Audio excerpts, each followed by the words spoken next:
अस्सलाम वालेकुम नाजरीन, मैं हूँ हाफिज़ शाबान। जी नाजरीन, दो तीन ख़बरें जो हैं वो मैंने आप तक पहुँचानी हैं और कुछ चीज़ें जो है ना वो डिस्कस करनी है कि अभी रात ही मैंने वीडियो बनाई है और आप तक पहुँचाई है। तो वो कहते हैं कि अभी तो सोए थे मक्तल को सुरखरू करके, अभी फिर किसने खून का खराज मांगा है। अभी रात ही तो वीडियो हमने बनाई। पहली खबर ये है कि बहुत बड़ी हंगामी खबर है नाजरीन, और ये काबिले गौर है और लम्हा फ़िक्रिया भी है। एक खबर गर्दिश कर रही है कि चीफ जस्टिस साहब इस्तीफ़ा दे रहे हैं। दूसरी खबर जिस पे हमने डिस्कस करना है वो ये है कि जनरल राहील शरीफ भी अब निशाने पे आ चुके हैं। तीसरी चीज़, जो तीसरी खबर है वो ये है कि नवाज शरीफ साहब को मैदान में उतारने के लिए एक दफ़ा फिर दूध से धुला के कौम के सामने पेश किए जाने के रास्ते निकाले जा रहे हैं। नाज़रीन, और चौथी जो बात है वो ये है, ख़बर भी है कि इलेक्शन कमीशन को अपना किबला दुरुस्त करने की बजाय उसने खैबर पख्तूनख्वा के इलेक्शन की तारीख दे दी है कि 8 अक्टूबर को इलेक्शन कमीशन ने कहा है कि खैबर पख्तूनख्वा में इलेक्शन होंगे।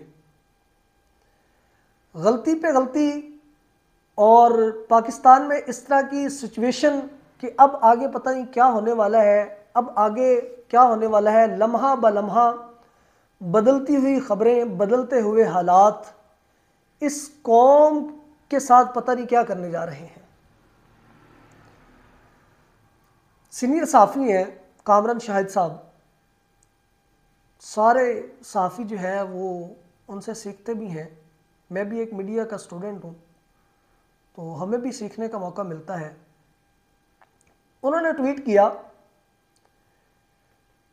कि चीफ जस्टिस उमर अता बंदियाल साहब इस्तीफ़ा देने जा रहे हैं और साथ मस्ट का लफ्ज़ भी यूज़ किया और ये कहा कि दो रास्ते हैं चीफ जस्टिस के पास, या तो वो लार्जर कोर्ट्स की तरफ जाएं, लार्जर बेंच की तरफ जाएं, या वो इस्तीफ़ा दें।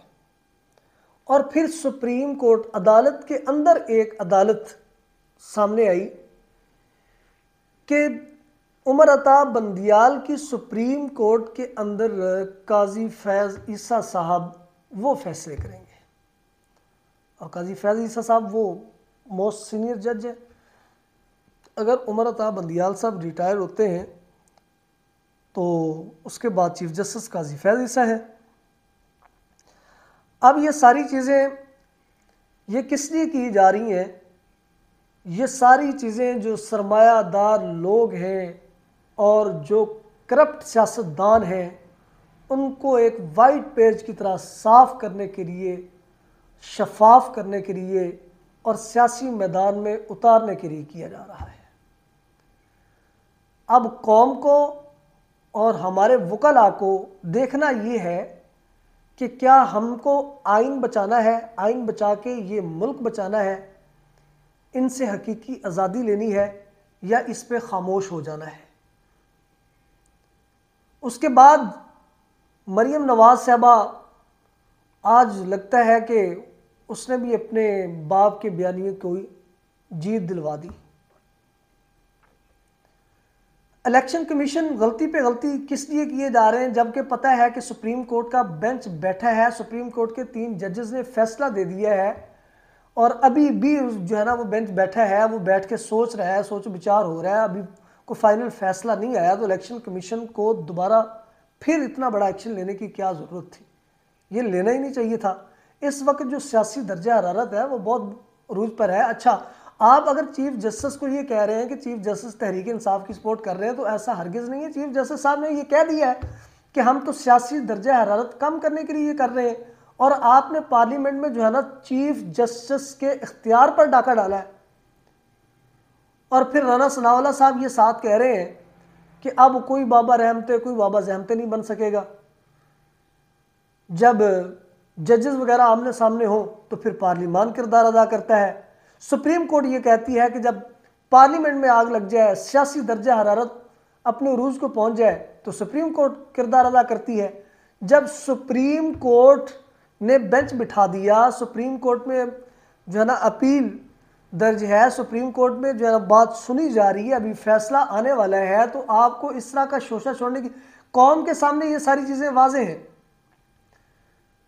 अब जनाब जनरल कमर जावेद बाजवा साहब जो रिटायर्ड हुए हैं, वो बड़ी खामोशी के साथ जो है ना वो अपने मलफूजात जारी करते हैं, अपने बयानात जारी करते हैं। अच्छी बात है, खामोशी तोड़नी चाहिए। उन्होंने कहा कि ये डॉन लीक्स ये कुछ भी नहीं था, ये जनरल राहील शरीफ ने अपनी डेट एक्सटेंड करवाने के लिए ये ड्रामा खड़ा किया था, और सऊदी अरब में बैठे जनरल राहील शरीफ को उन्होंने निशाने पर लिया और उनको कटहरे में लाने की बात की जा रही है। तो उनको एक्सटेंशन नहीं दी गई, उनकी डेट नहीं बढ़ाई गई, तो इसलिए डॉन लीक्स जो है ना वो खड़ी होगी। जबकि मरीम बीबी तो कब से कह रहे हैं कि डॉन लीक्स जो है ना ये एक ड्रामा है, ये एक शोषा है।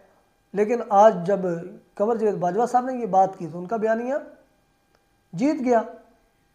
इसका मतलब ये है।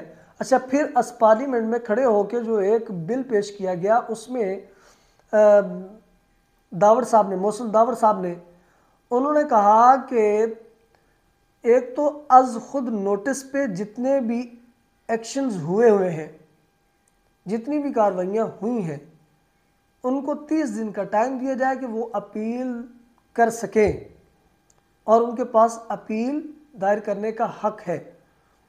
इसका मतलब ये है कि जो नवाज शरीफ पे जो है ना सुप्रीम कोर्ट ने अज खुद नोटिस लिया था, नवाज शरीफ साहब भी अपील कर सकते हैं। अपील कर सकते हैं तो वो बिल्कुल अपने केस साफ शफाफ कर सकते हैं। वो दूध के धुले बन के पाकिस्तान में आके इलेक्शन लड़ सकते हैं। यही बात तो मेरा कप्तान पहले दिन से पीट रहा है कि इलेक्शन में ये हुकूमत में आई ही इसलिए है कि ये सादिक और अमीन बन जाए, ये अपने केसेस ख़त्म करें। क्या इदारों को तुमने मजाक समझ रखा है? नैब के इदारे को, सुप्रीम कोर्ट को, पार्लियामेंट को, अदालत को आप अपने पैरामीटर से चलाएंगे। इदारे तुम्हारे मोहताज नहीं हैं। इदारों के ऊपर हैवी मत रहूं।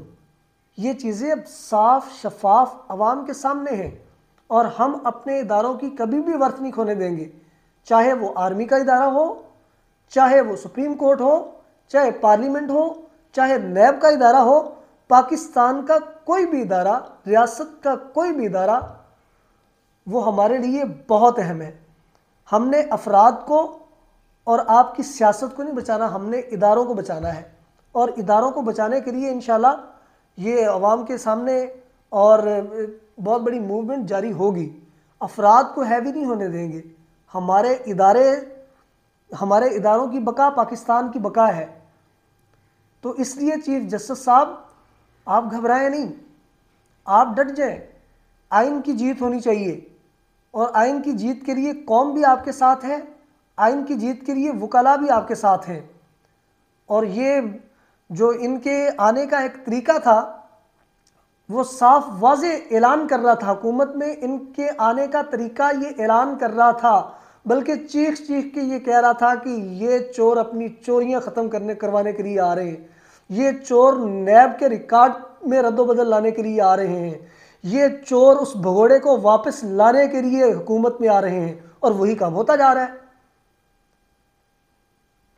अगर चीफ जस्टिस साहब आपकी बात मान जाएं, ठीक हो गया, इमरान खान को वो नाअहल करार दे दें और नवाज शरीफ साहब को वो सादिक अमीन करार दे के पाकिस्तान के सियासी मैदान में इलेक्शन में उतार दें, तो फिर तो ठीक है।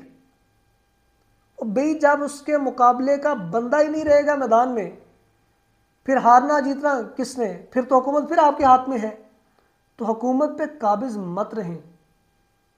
और ये जो बाबे रहमतें सुनाए जा रहे हैं, हम सुप्रीम कोर्ट को इतना कमज़ोर नहीं पड़ने देंगे। अब यहाँ पर मैं आप पर क्वेश्चन छोड़ रहा हूँ, क्या चीफ जस्टिस साहब से इस्तीफ़ा लिया जा रहा है? चीफ जस्टिस साहब इस्तीफ़ा खुद दे रहे हैं? क्या चीफ जस्टिस साहब से इस्तीफ़ा दिलवाया जा रहा है? क्या चीफ जस्टिस साहब अपनी खुशी से, अपनी वर्थ खोने की वजह से जा रहे हैं? ये चार चीज़ों में आपने गौर व फिक्र करना है, जवाब आपको खुद मिल जाएगा। और चीफ जस्टिस साहब हिम्मत करें, हिम्मत ना हारें, और आवाम को मैं कहूँगा यही वक्त है हकीकी आज़ादी लेने का। डट जाएं, चीफ जस्टिस साहब के साथ खड़े हो जाएं। चीफ जस्टिस साहब आपको जो मेरिट पे फैसला लगता है, आइन की बका जिसमें लगती है, जिसमें आइन शिकनी ना हो, तो आप आइन के मुताबिक फ़ैसला करें। और आइन पे पहरा देने के लिए अवाम भी आपके साथ है और वकील भी आपके साथ हैं। इजाज़त।